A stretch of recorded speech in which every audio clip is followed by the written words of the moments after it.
চলে এসো, কারণ সবাই বলছে এবার প্রেম জেগেছে আমার মনে, বলছি আমি তাই।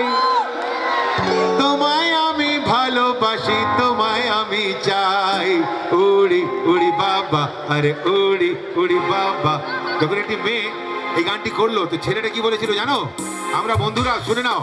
ছেলে বলেছিল যে আমার মনে যা জেগেছে বলে দিচ্ছি তাই, ইশারায় বুঝে নাও কথায় লজ্জা পাই। ইশারায় বুঝে নাও কথায় লজ্জা পাই। এ এ অ অ অ এ এ এ অ অ অ এ এ অ অ অ ওয়া ওয়া। গান রেডি? একদম। পাক্কা?